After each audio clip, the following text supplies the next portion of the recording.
Yeah, excellent. Good afternoon, everybody. My name is Patrick King. I am the science fiction and fantasy selector here at the Poison Pen, and I have the honor of talking to one of my favorite authors, New York Times bestselling author of the Dresden Files, the Cinder Spire series, and the Codex Alera series. A man who really needs no introduction if you're here on this stream, the one and only Jim Butcher. Jim, welcome. Thank you so much. Oh, absolutely. How you doing? I'm great. Now, I am super excited because we get to plug your new book, 12 Months, a little bit. Um, the challenge here, folks, is that this book is spoiler heavy.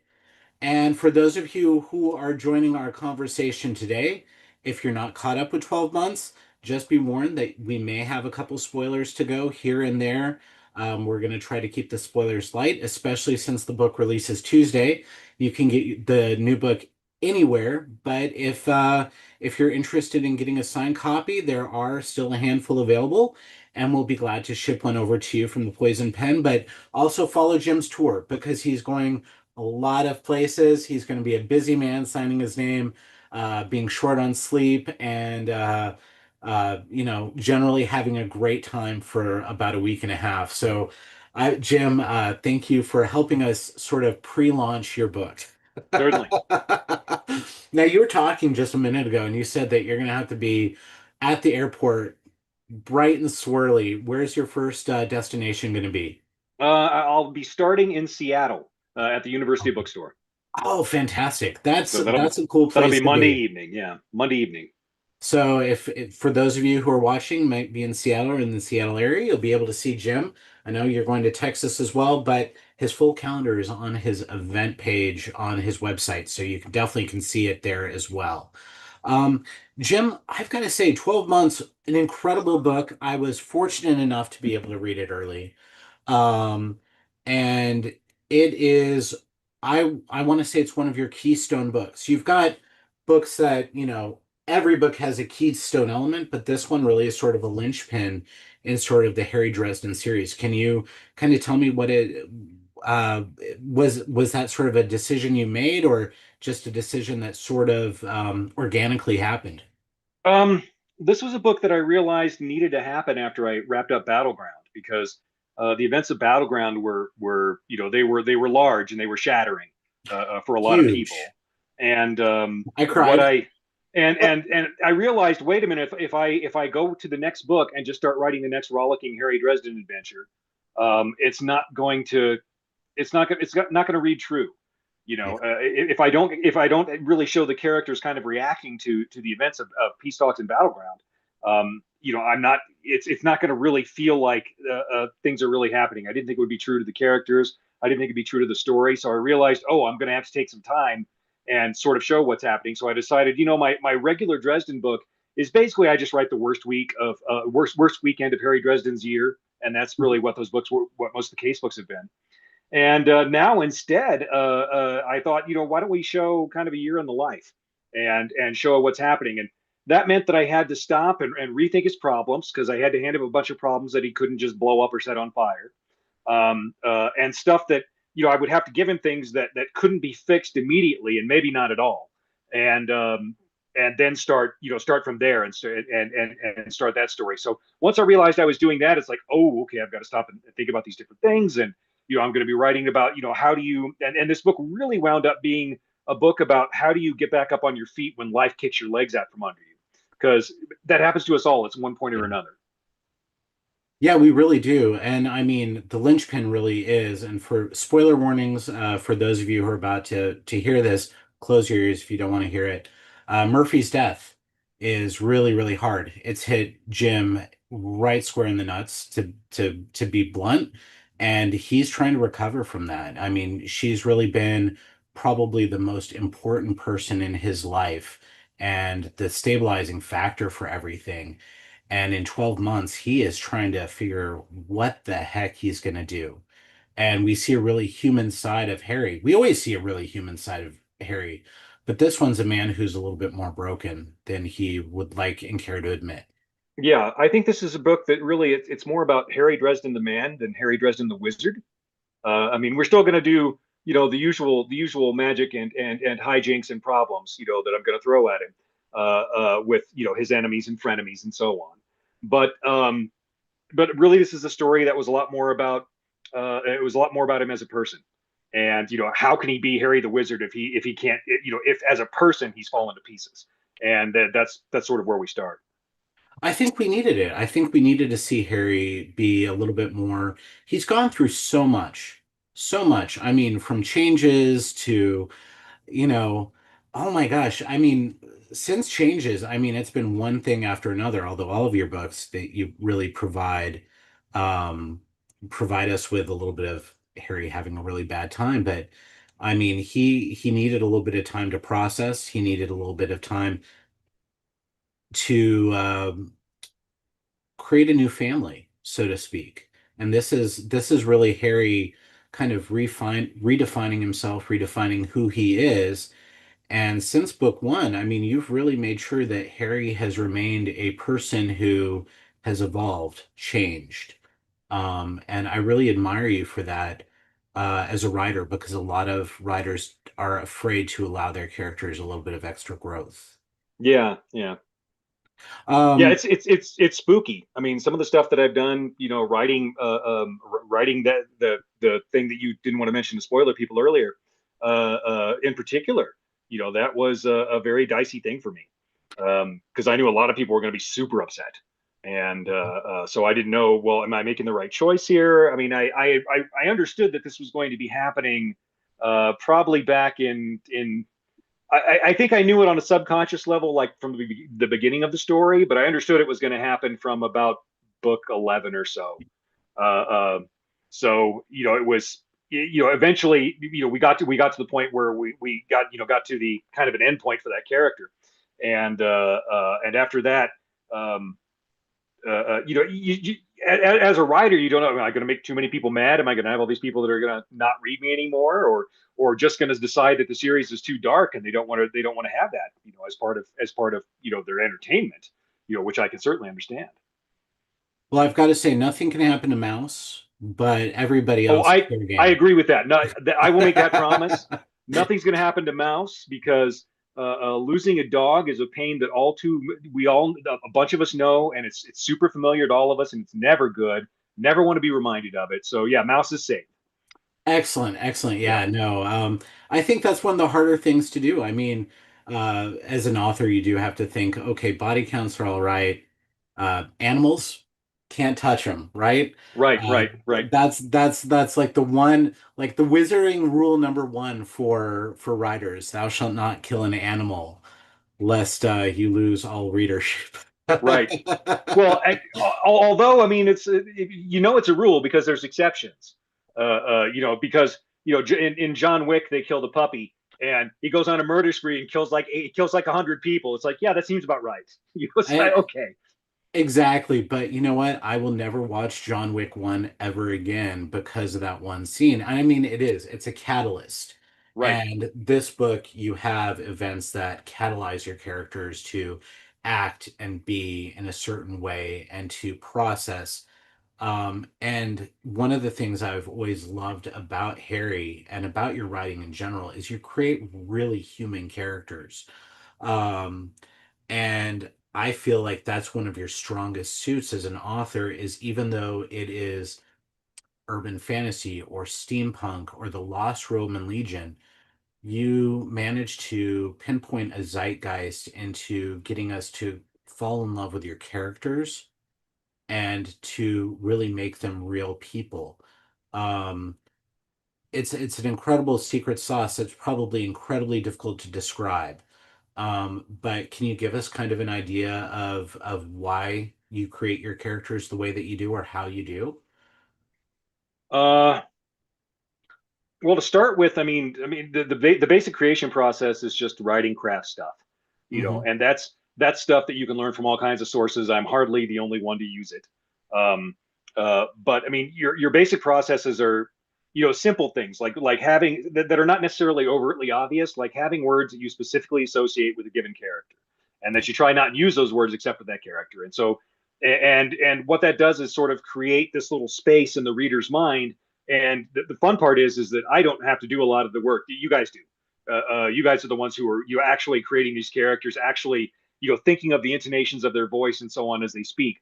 But what my job is to take characters and to present them, not just as sketches, as two dimensional, as sort of black and white characters, but I work in a lot of grayscale. So even the worst villains are going to have something about them that is admirable. And even the highest heroes are going to have are going to have their flaws and their blind spots.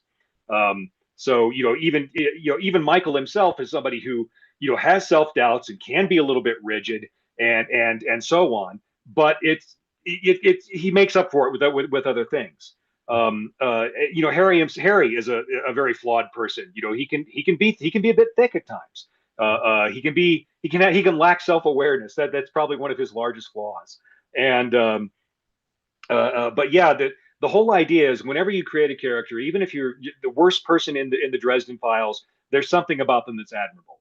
And even the best people, there's something about them that's wrong, and that's just the way people are. Absolutely. I mean, one of some of my favorite lines in 12 months come from Queen Mab.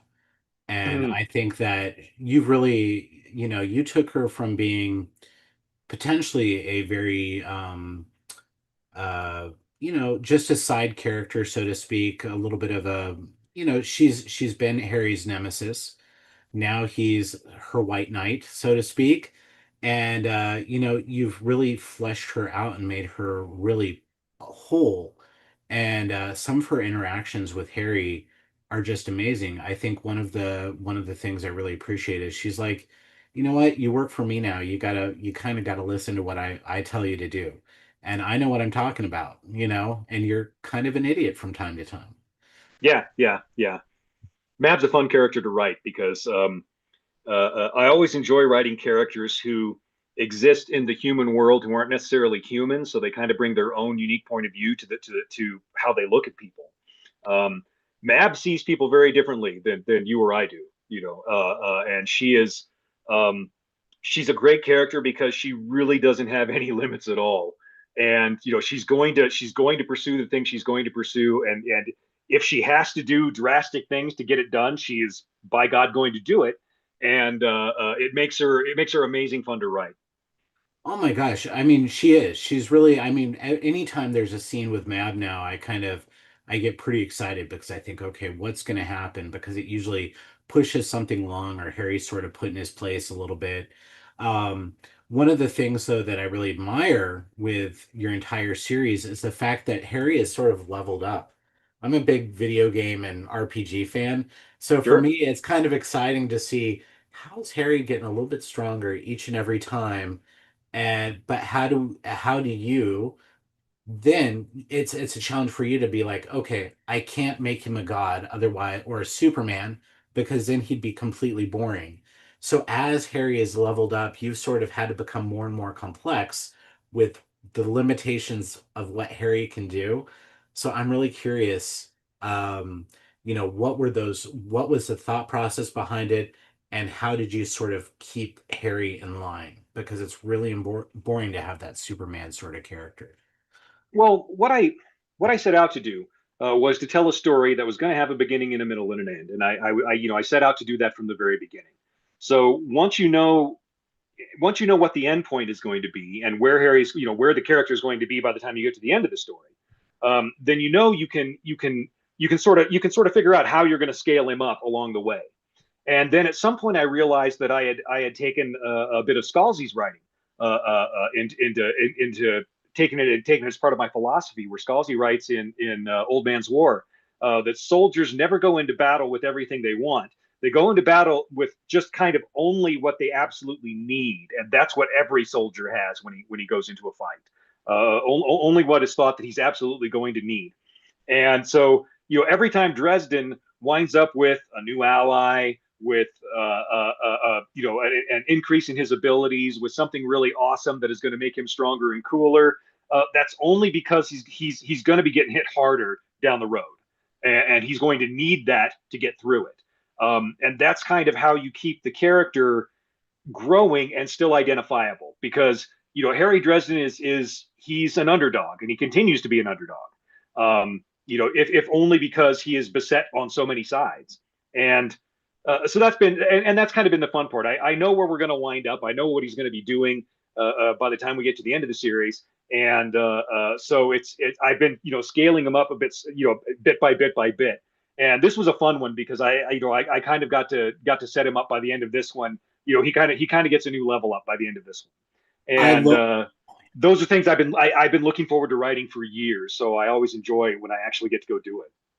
well in this situation. I mean, he's having to he's got an arranged marriage now with Laura, and he's trying to get to know his betrothed, and she's trying to get to know him a little bit, and it's a little dicey because I mean he's working with the vampires now. Yeah, yeah, and it's And easier for one of them than the other. That's for sure. absolutely. And one of the things I love, I mean, in this book is Laura really has some really, really strong moments, especially we get to see her really kick some ass as well.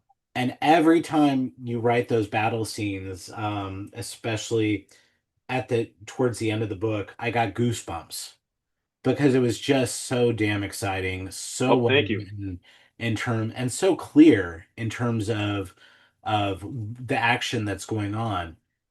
I find that that's one of the hardest things to write, and I think that both you and an author by the name of Tori Eldridge, who she actually happens to be a black belt instructor as well, and has written a mystery series, do so well. Do you think part of that clarity in writing and action has come from being a martial artist yourself? Well, there's probably some influence there. Mhm. When you're learning a martial art, whether you're learning taekwondo or kung fu or shorin-ryu or boxing, you understand that it's all about action and reaction, and how are you going to respond to things that happen to you. So to that degree, there might be a little bit that adds in there, but mostly it's writing craft.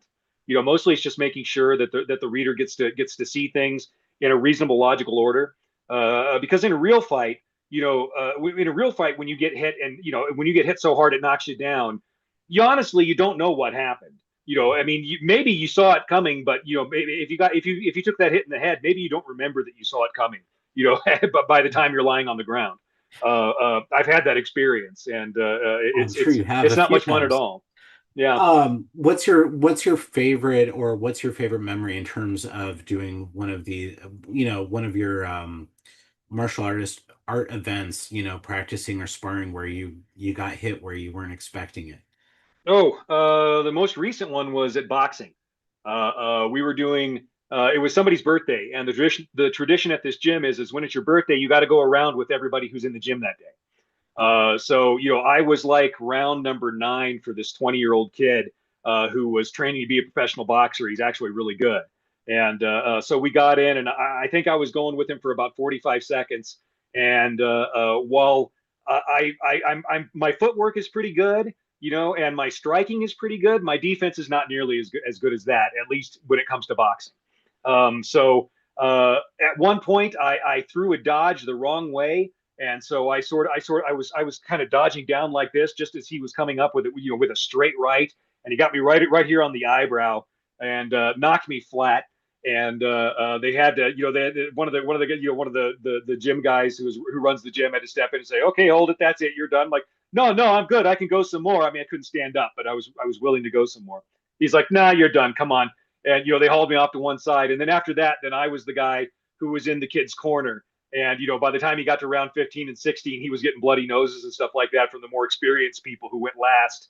And so I'm there at the side, kind of tending to his bloody nose for him, and yeah, watch his right, that sort of thing. Excellent. Um, So you got to be a little bit of the oh gosh, I'm trying to think of the in Rocky, his trainer and coach. You got to be a little bit yeah, of yeah, Rocky's coach there for a little yeah. I bit. got to be Mick. Yeah, I'm a It's much been better Mick than ages I since am a I've seen. Rocky. That's for sure. Oh, yeah, that would be about me too. I'd probably fall over. I have two left feet. In terms of you, oh, sorry. So we got started talking about boxing a little bit, and I got a little bit distracted in my train of thought. One of the things that is so cool is people are asking questions right and left here. And one question I really liked comes from Mirando Ami on YouTube, and they ask, "How do the white court vampires adapt to different cultural standards of beauty? I noticed their body shapes are much and such are never described, but it's much more about vibes." And I thought that was a great question because I did want to lead into asking about the white court. Um, how to put this? Some of it is I've left a lot of it to be decided by the reader. I can, I talk from the very beginning when I write about Lara, and she's the first, she's one of the first to show up. As far as Dresden interacting with her. I believe I write a sentence something along the lines of, you know, her physical beauty wasn't any more important than the shape of a glass of wine. It was the wine inside that is that was intoxicating, and kind of started from there. But yeah, I mean, depending on where they are and what time period they're in, they look differently, and also depending on who they hang around with. There's a certain amount of morphing that goes on. For if a white court vampire is coming at you, eventually they're going to be your dream person, one way or another. Hmm. It's just gonna it's over time they'll they will find them you will find them shaping themselves more and more to what you want until they get you. And that's just kind of who they are. I like the fact that your vampires did vampires before what we did in the do in the shadows did them. Because we had the real vampires or what our traditional vampires, right? And then we have our emotional Right, vampires right. who are even funnier. Um, but that's one of the things that I found really fascinating because Laura, I mean, she's trying to get to know Harry in this book, and Harry's trying to get to know her, but there's that impasse. They have history with each other. How do you break down that history? How do you create a relationship that's workable? Because technically they're in it for life. And with Harry, I mean, he's sort of mortal now, but I'm not really clear on what his mortality versus immortality level is yet because he's evolved so much. Oh, he hasn't gotten any additional lifespan from anything that's happened to him, but as a wizard, 300-400 years is not out of the question. Yeah. I mean, and that poor guy, man, he's gotten his back broken, he's gotten his hands burned. Now he can't even touch iron lest he reopens some wounds and Yeah, things like yeah. that. I mean, you really did so it's so believable in terms of the fact that you've put restrictions on Harry and what he can do while he has gained power. Um, Lit RPG has sort of become a hot new term, so to speak. I mean, Dungeon Crawler Carl, We Are Legion, Sure. We Are Bob, things like that. But I mean, you've done a lot of these things first. I mean, the Dresden Files, in so many ways, is also lit RPG before we called it lit RPG. Well, I just see that as sort of fundamental storytelling. Lit RPG takes a lot of kind of the behind the scenes things or the below the surface things, and Mhm. just brings them out and just lays them out in front of the viewer. It's like, okay, once the character gets to this point, then these things happen, and that's going to come up because that's the rules of whatever RPG it is that the characters are involved with. Um, it's just taking stuff that as writers we dealt with anyway, and only we didn't really talk about it. It was just sort of background stuff that we knew that was going on, but we didn't really present it to the reader. And it's just presenting that stuff to the reader and letting them see here's how this is working. And not only that, you know, there's so many of us we've played the video games. We know what leveling up the characters are like, and what fun it is to do. I mean, I know I played City of Heroes and I played dozens of heroes just so I could level them up and see what the different things what happened as they leveled up with the various power sets. That's a fun that's just something that's enjoyable to do. To see happenings. Oh, I've done this work and I've gotten to this point, and now I get this reward, and it's like, okay, that works. That worked. Give me that dopamine. I want that. Exactly. I love playing as a Yeah. glass cannon, right? There's nothing better than, taking that character that might not be super strong, but you cast that spell or do that summon Rydia from Final Fantasy IV is one of my all-time favorite characters because you There you you go. do take her from child to adult to, and then massive summoner, and then you summon Bahamut, and in your imagination Right. back in 1994, that was incredible. Now we look at it and we're like, but Right. it really does. I mean, those sorts of games, and on top of that, things like Dungeons and Dragons, and I play Pathfinder with friends. Currently, Hmm. I'm in a Pathfinder game, and it's so much fun. I've got to say that I've tried to play as lawful good, and we just become a group of murder hobos. So it's Yeah. sort of the way the game progresses as you go through. But what I find really a lot of fun is trying to figure out what Harry's archetype is. And when you started, I would have said he was lawful good, but he's aligned himself more as probably chaotic neutral in some respects. Oh, I would call him chaotic good. Chaotic Um, good. yeah, the biggest thing that Harry's concerned with, for the most part, is people's freedom. And his own personal freedom, and that is, those are the things that concern him most. He has made deals that have limited his freedom in some ways, but Absolutely. he has no intention of staying there. It's just, how is he going to get out of it? That's the issue. 100%. I mean, the first thing he tried to do was weasel out of deals. I mean, he was doing that all along. Oh, absolutely. I mean, and that was part of the fun of it. I mean, with Harry, he always had a deal going. He always has something on the side, a little bit of a side hustle, so to speak. And it's part of that's so much fun is the that noir element that you like to put in and you like to throw in a little bit, and sort of that throwback to the old PI mystery novels. Absolutely. Yeah, Yeah, he's I'm he's more concerned with good being done for the people he's setting out to assist than anything else, and he doesn't really mind breaking rules to get it done. yeah. Yeah, and he's really changed. And one that I think the challenging parts of it, and spoilers here for those who don't want to hear about this, but how he got his daughter Maggie and how he saved Maggie out of changes. And that's really changed Harry because now not only is he trying to save the world, he's trying to protect his daughter. Right. As Yeah, his as little girl's got to live there. absolutely. And but he can't fully shield her, so he's also got to teach her how to protect herself too. Right.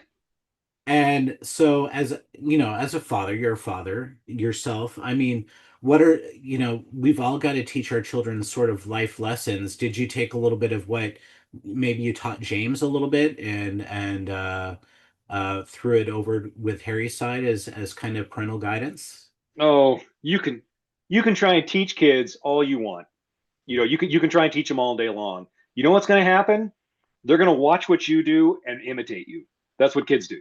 Yeah, It doesn't matter what you tell them to do. They're gonna watch you. They're gonna look at what you do, and that's going to become the basis of how they decide how they're going to interact with the world. So, hopefully, hopefully, if you're a good parent, you're doing your best to show your kid the right thing to do, and talking to them about it is sort of secondary. You yeah. know, um, I did talk to my kid about a few things. I taught him some things that my father taught me. Stuff like, he had been dealing with bullies at one point, and he was concerned about how he was going to respond to them. And I finally sat him down and said, "Listen, son, if you're ever in a fair fight, somebody's made a mistake. Don't you worry about being in a fair fight, because there's two kinds of fights: the one you survive and the ones you don't. And as long as you come out of it alive, you won that one. Yeah. That's kind of how that works. Uh, um, but but I did have to really think about, how am I going to teach him about, when it's appropriate to fight, when is it the right time to defend yourself, Hmm. and those are questions that you don't really stop and think about too much, until you realize, oh wait, I've got to teach this little person. I've got to give them something that is going to work and not land them in jail. Hmm. So Absolutely. And I yeah. think Harry's struggling with that a little bit. The problem is he's got a bit of uh, he's got powers. He's got things that other people can do, and he isn't afraid to fight dirty from time to time if he needs Oh to. yeah. Oh yeah. Everybody, so everybody on the chat is blowing up and wanting to know about Butters and Bob. So can you tell us a little bit about, is Bob doing okay? Is Butters doing all right? People really want to know, is Butters okay? Well, I mean, Butters is going through a tough recovery. But when you work for the creator of the universe, so to speak, the universe kind of tends to work all right in your favor and in your downtime. So I think you can count on Butters making a solid recovery from his injuries. Bob is having a great time. Bob's having a blast these days. Now that Bob is in charge of the castle, he's got his own monster truck that he can drive around, and he's enjoying the hell out of it. Isn't that awesome? Bob for me has always been one of my all-time favorite characters. I love the fact that, Harry had his own talking skull, a la Hamlet. I Yeah, often thought yeah. that that was a nice little nod to the Shakespearean bard. Um, but yeah, I mean, I've fallen in love with Butters as well, and I really, um, all of a sudden I'm blanking on the name of oh, the our favorite little fairy, Pixie. Oh, Toot Um, Toot. Toot Toot, yes. Yeah, How's Toot Toot Toot Toot Minimus. doing? Yeah, Toot Uh, Toot's doing okay too. yeah, yeah. You'll also get to see him in this book and get to see kind of where he's going. Yeah. I mean, I think one of the things that you've done is you've created a pantheon of wonderful characters.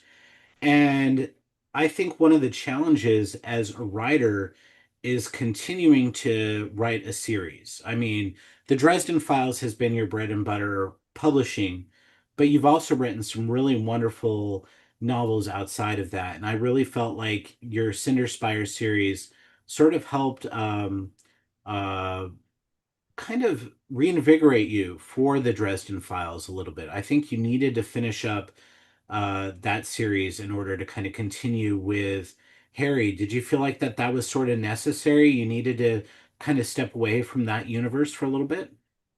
Um, yeah, I mean that's generally why I've always tried to write other books in between Dresden Files books. Hmm. Well, I mean, at first it was because I wasn't getting paid very much for books, and I needed to write more books. And they didn't want to do two Dresden Files a year, so I had to pick up a different series to write. Hmm. But also, I realized that when you spend a lot of people are like, "Oh, I love Harry Dresden. I love spending time with him." It's like, yeah, that's cool because I turn out a book and you get to spend between maybe between 10 and 20 hours reading a book and enjoying your time with Harry Dresden. I don't spend 10 to 20 hours. I spend hundreds of hours with the guy. And eventually, I mean, he's a great guy. I will grant you, but too much time around anyone is no good. And eventually, by the time I get to the end of a Dresden book, I'm generally feeling like, oh, I'm so sick of this guy. I'm so happy to be going to somewhere else and writing in a completely different world with completely different characters, and I get to write in third person point of view and have multiple different people that I'm working with throughout the course of this book. But then by the time I get done with that, I'll be like, oh, I'm so tired of writing third person and second guessing myself about how to present every facet of the story. It's so much easier to write first person where everything is happening from one point of view. It's like, back in the saddle with Dresden again. How you doing, buddy? And that's kind of the way I feel like when I get back to a Dresden book. Oh my gosh, and I agree with you. I think that that's one of the hardest things to do. And kudos to you that you are able to write so many different series and keep track of it. I mean, it's mind-blowing how you're able to do that. I have no idea. And one of the things that I admire on all of your series is that you put 110% into every book that you write. You Yeah, put I'm so not much of I'm not good at yourself. the moderation thing. You know, but that's good. I mean, I think, as a writer, I think you have to. You need to get that out of you. One of my all-time favorite I've a friend author that I know, and I was talking to her and I said, why do you write as two different authors? Because she writes under one name and the other name. And she said, Sure. if I don't write, I dream. So she has to write. It's something innate in her. Do you feel Hmm. like that's as much in you? Because I mean, you've been Oh, writing since you were a young man. yeah. I wrote my first book when I was 19. Yeah. My first story when I was 12, and my first book when I was 19. And um, yeah, I think writers write because we kind of lose our minds and we didn't. There's got to be something that we're putting together and figuring out and creating, and it's a wonderful way to both escape from everything going on around you, because by the time you're writing, especially when you're writing in a fantasy world, you're so involved in that world that you really can't afford to pay attention to anything else. So that kind of escape into a different reality is fun, but also a lot of writing is, I mean, one of the things that they encourage you to do in therapy is to go write, go write things. In fact, I know it was, I think it was Lev Grossman that I heard talking about writing one time. And he said, yeah, my therapist said that I write because I'm trying to escape from my real life. And as soon as I resolve my problems, I won't feel the need to write fantasy anymore. And I thought, I don't need that kind of negativity. Exactly, exactly. I'm gonna live my fantasy and write and have a career doing it. I mean, that's one Yeah, of yeah, the cool things. So you're like, yeah, yeah. I'll be glad to That's be a little broken, right? one of the things I get to do. I mean, I've conned people into paying me to write down the conversations of my imaginary friends, and I just have to make sure they have good conversations. Exactly. And I love your conversations. I mean, your banter between your characters um is very organic. I mean, it never feels forced. When it's funny, it's funny. When it's serious, it's serious. Um One of my favorite new banters back and forth is between Bear, a character we were lightly introduced to in Battlegrounds and now into 12 months. I mean, he's really become a major character in this one. Um, how do you like Bear? How's he treating you in your head? Oh, Bear is the Valkyrie. Bear is Harry gets his own Valkyrie in this book, and Bear is a character who is a whole hell of a lot of fun to write. Kind of a very no nonsense character. Um, uh, uh, she's not really a go get you a cup of hot chocolate when you're down sort of character for the most Mhm. part. She's a what are you doing? Get up off the floor sort of character. Exactly. And Yeah. so you need somebody like that in your life too. You need to Sometimes have you somebody do. who lifts you up. And sometimes you need people who kind of coddle you a little bit. Yep. Um, Sometimes you need someone to say they're there, and sometimes you need someone to say get off your ass. one of the questions that somebody asked was if you actually are a big well, there was another great question here, so I'm gonna feed in with one that's maybe a little bit lighter. Somebody wanted to know if you're a World of Warcraft player, if you actually get in there and occasionally play. I have played a little, but I was a lot more arrogant about things back at the time when World of Warcraft came out, and I was playing EverQuest at the time, and EverQuest was a little bit more hardcore of a game. It was the sort of game that if you got killed, all your stuff was there in your character, and if it was in a bad part of the dungeon, you had just so long to get your stuff before it just went poof and you had to start over. And it was a much less player friendly game, and I really got into EverQuest. And when I was writing early Dresden Files, I was often doing camps at EverQuest where my character was sitting and recovering and waiting for the camp to respawn, and then I'd be writing a few paragraphs, and then I'd look over in the camp and respawn, and I'd go kill the bandits again, and then I'd sit down and recover, go write some more. And that was kind of how I got started off. So when World of Warcraft came out, I was like, oh, this is like EverQuest, but for people who don't enjoy a hard game. And I was one of those players at the time. I remember working at the library at the time, and EverQuest was constantly people would come in specifically for their hour a day using the computer to play EverQuest, Oh yeah, and you'd have adults and children depending on the section, and you'd end up watching oh them play yeah. EverQuest. So I saw a lot I of was EverQuest. when that was out. I was working at a local internet provider back when we had those, and my shift was from 10 p.m. to 6 a.m. And by about 1 a.m., stuff was pretty much done for the evening. You weren't going to get very many calls or so on, and so I was either writing or playing EverQuest after that. On YouTube, OMG, it's some guy asks, what has been your favorite reveal to do in the series? And or what are some of your favorite recurring bits to do?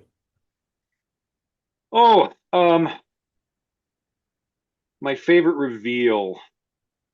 I don't know. I don't know if we've got to it yet. I mean, I don't really think of it in terms of favorites, just sort of the next one. You know, I really love I mean, I think probably my favorite reveal was having Harry show up on the zombie T Rex. just Oh, sort that of was because it took a while to get there. I mean, we sort of knew something was going on, but I was a little cagey about what until it was actually time for Sue to let out her first roar and go into battle. And I had also set up things, for specifically for that, so that I could have Dresden having reanimated his own zombie to fight all the necromancers who were doing evil necromancy, because technically raising animals isn't against the rules. And then I also set up that the older the remains, the more power you can put into the zombie. So having a zombie T-Rex is 65 million years old. That was way older than everybody else's remains. So Harry got to show up with one zombie and fight everybody else's armies. Uh, and that was a ton of fun to set up and do. Uh, uh, uh, I mean, as far as running bits go, probably it's mostly Harry and Bob. Because Bob is never, ever, ever going to take Harry seriously, like not ever. Mhm. And so, no matter how powerful and mighty he gets, he's always going to have somebody there to just kind of stick the pin in him and let some of the hot air out, which is something that he very much needs. OMG, it's some guy says as a Chicagoan zombie Sue is great. He Oh, just, thank you so he much, man. really appreciates it. Yeah, so thank you very much for that. Um, another question is that one of your one of the audience asks is what sort of basically they're saying Dresden always felt like Boromir cosplaying as Aragon and wants to be the White Knight, but is forced gray.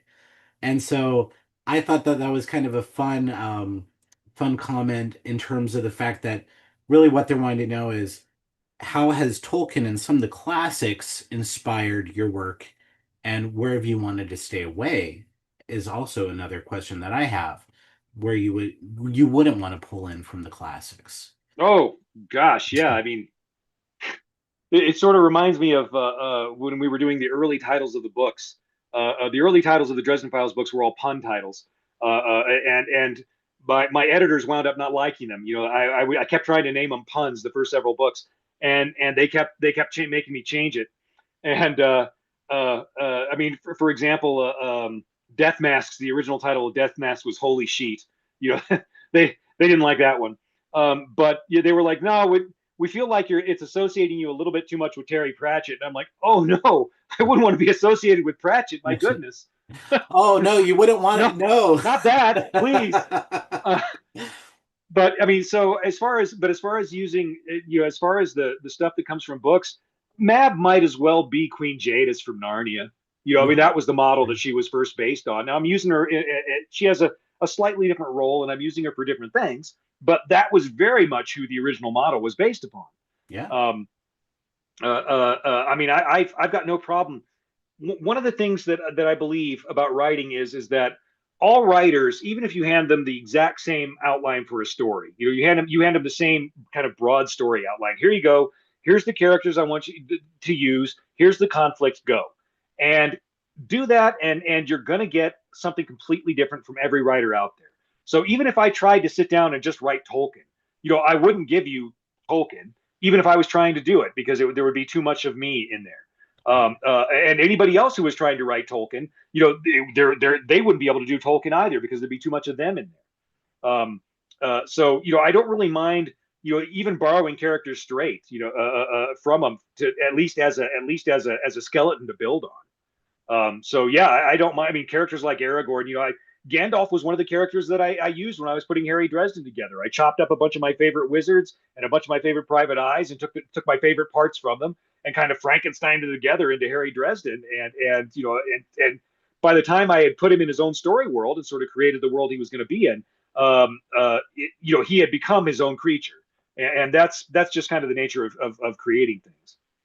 One of the things that I think you just said, I mean, and it holds true, is that there's always publishing trends. We see Sure. right now Romantasy is right now the hot ticket. Yeah, Romanticy's Hockey big. romance is huge in the romance circle. We had dark erotica there for a while.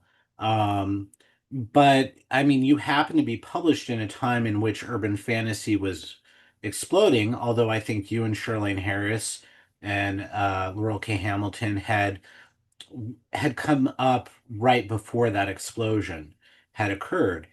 I always think that one of the reasons why 12 months, why the Dresden Files has lasted so long is because you weren't writing towards a trend. You're writing something you wanted to tell. Yeah, And I think that's the most important thing to keep a series running as long as it is. And it has, because it's your voice, it's your truth, and you're not trying to write to market. yeah, yeah. Oh, There's a certain amount of truth to that. yeah. I think that if you've got a story that you believe in and that you can that really means something to you, like you're not just writing a story to get your paycheck. You've got something to say along the way. Even if that stuff is just, hey, friends are great, you know, Yeah. that sort of thing. Um, if you can do that, and you have a bit of basic craft, underneath your belt in terms of being able to write a good story that keeps the pages going, there's going to be an audience for you because there just aren't enough good stories. I mean, we Hmm. all know that we're all looking for the next story that we just absolutely adore. I do that just as much as anybody else. Yeah. And I think this goes into a question that another reader is asked, and they ask, if you were an independently published author, how would you go about finding an editor to shape your story? So, do you think if you publish today, where independently published books are a lot more accepted, do you Yeah, think that the Dresden Files would have caught on? Would you have wanted to go? I mean, like Matt Dinneman went from being independently published to traditionally published. right. Um, so what's Oh your yeah, I've opinion on those sort of trends? tremendous Yeah. respect for Matt. Yeah. Yeah. Um, how would I go about finding an editor? Was that the question? Yeah, yeah, that's the main question. Then also, I mean, in terms of if this series was independently published, I mean, how do you think it would do nowadays? Do you think it'd be easier to catch an audience? I've got no idea. No idea. I mean, Okay. honestly, I don't know. Maybe. Yeah. I know that there are some urban fantasy series that are independently published by folks, and that do very well and do very well for their writers.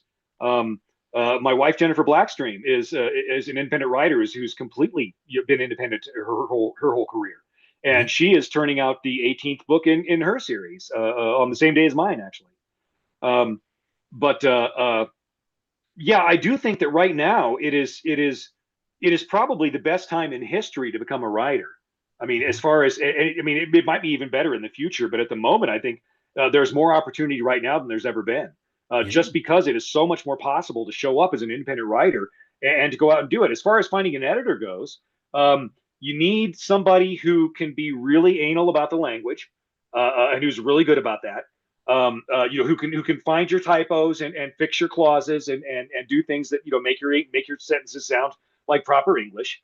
Um, and you need somebody who is going to be good with details to make sure that things stay lined up and the characters' eyes are the same color from book to book and that sort of thing. And someone who is able to look at a story and say, "Hey, you've missed this opportunity right here. This is you made this promise early on in the book that you never followed through on. It really needs to be. You really need to follow through on. You've put this gun on the wall. You've got to use it. That sort of thing. Exactly. And I think one of the things that I really love is occasionally authors will make a mistake and the eyes will be green in the first edition and they'll be Right? back to blue in the second printing Yes. because we And then accidentally they'll did a be and then typo. in the book after that they'll be green blue. Yeah. Exactly. And I Yeah. mean, it's a challenge. I mean, you've got to keep so many characters straight in your head. I mean, Yeah. you must have a system, you must have like a spreadsheet or something very kind of analytical to help you keep track of all of your characters in some way. I probably should.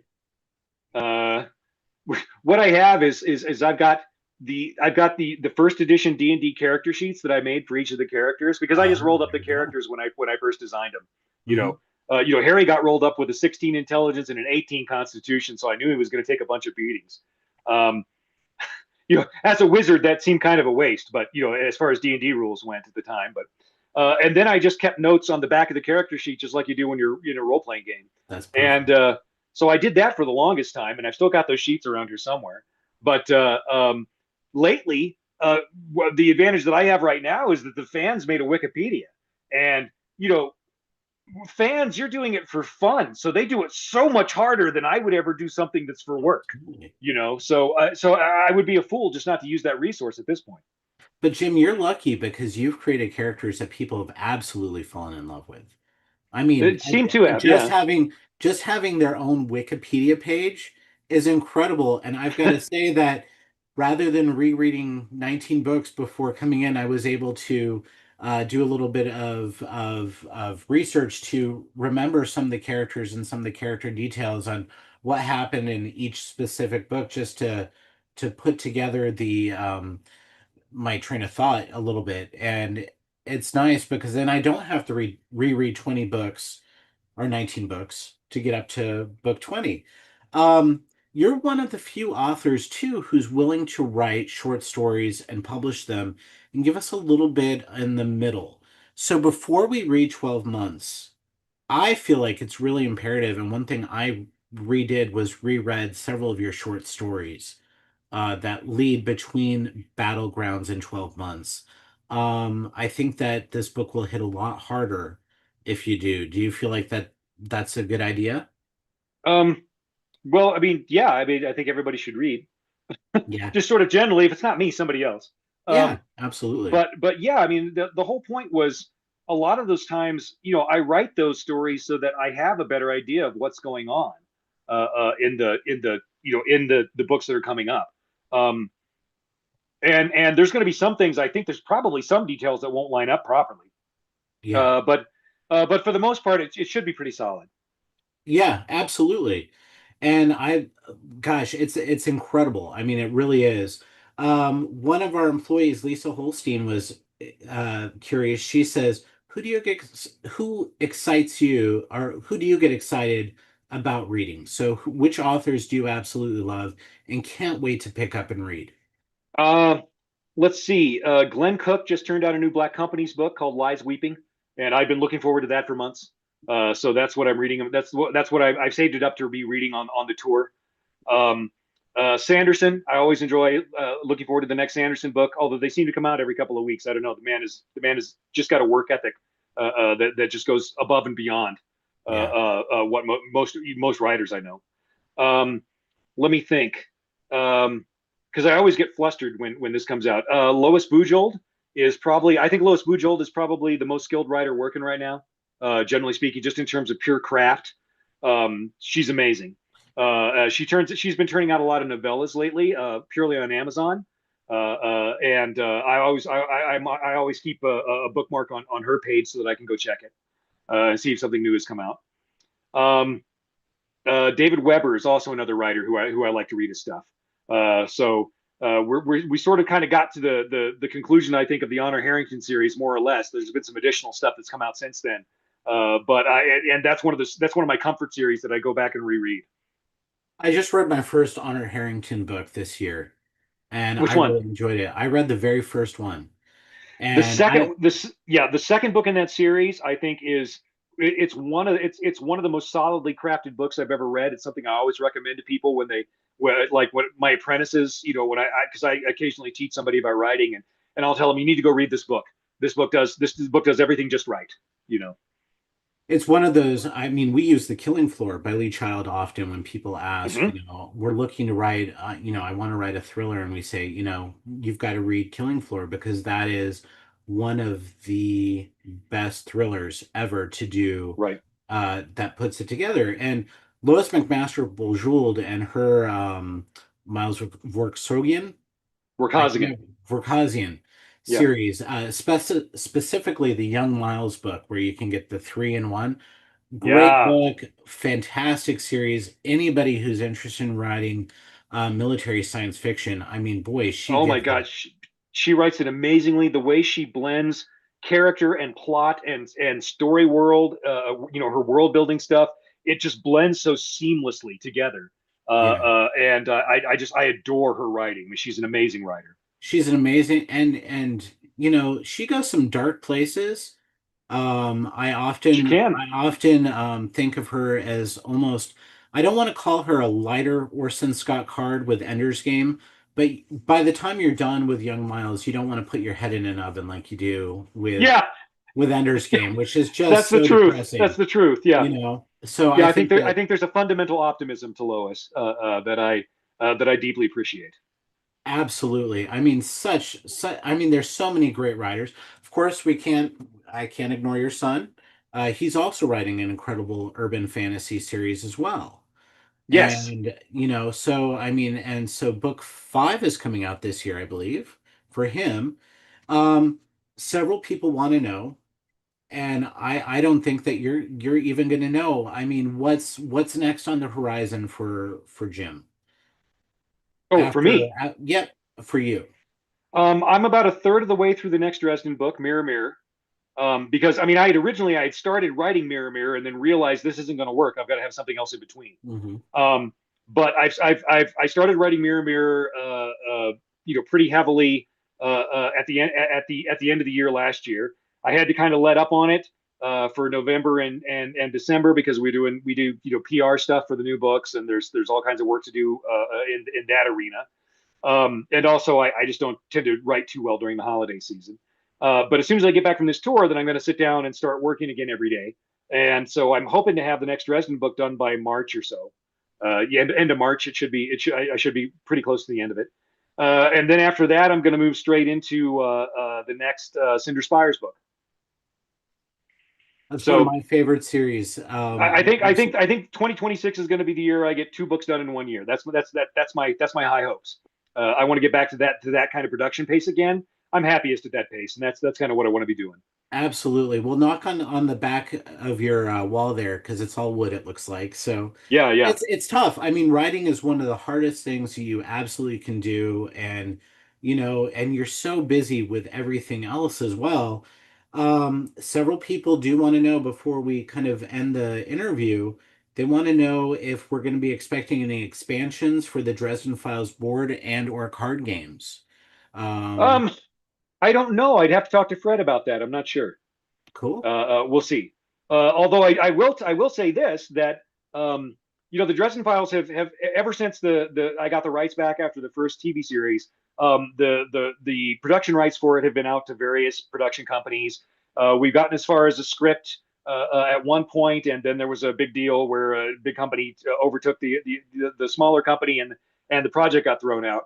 But it looks like we might actually get as far as a pilot for a new thing. We'll have to see if it works Nice. out. You I'm very know, hopeful. with the way that television is now treating books and literature and keeping closer to the author's image and willing to tell a longer story rather than a monster a week. Yes, that's the Uh, important bit there is telling that longer story. Yeah, right. And I think that, I thank God for, love the series or hate it. Buffy the Vampire Slayer and Angel were kind of one of the first series to really get in there and tell a longer story within the Monster of the Week story. And right, they right. had that building.